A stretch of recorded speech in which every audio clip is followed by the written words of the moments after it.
They told me courage means you're not afraid, but I've learned that courage is when fear shows up to the door and you open it anyway.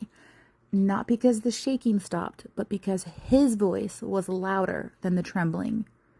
I've stood at the edge of callings that looked too wide for my legs to cross, promises that felt too large for my hands to hold, assignments that whispered, "Who do you think you are?"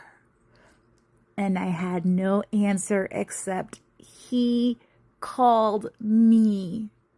So I said yes, my mouth dry, my knees soft, my heart loud, beating in my chest.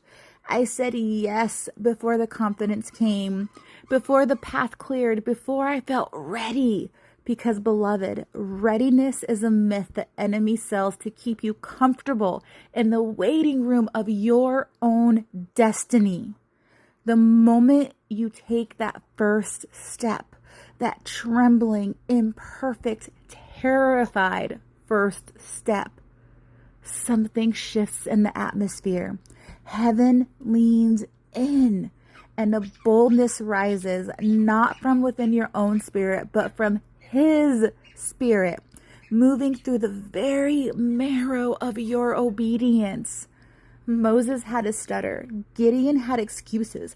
Esther had every reason to stay silent. And yet they moved, scared, and still they went, afraid, and still they spoke, uncertain, and still they stood. Not because the fear left first, but because they decided that God's word was more trustworthy than their own worst feeling. So hear me.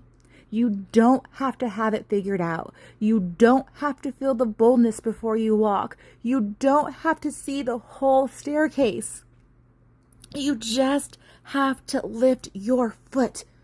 And the moment that you do, he'll meet you there. He's always been there, waiting on the other side of the yes you've been so afraid to say.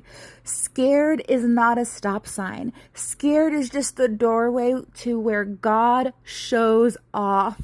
So go, shake and go, cry and go, whisper, "I don't know if I can," and go anyway.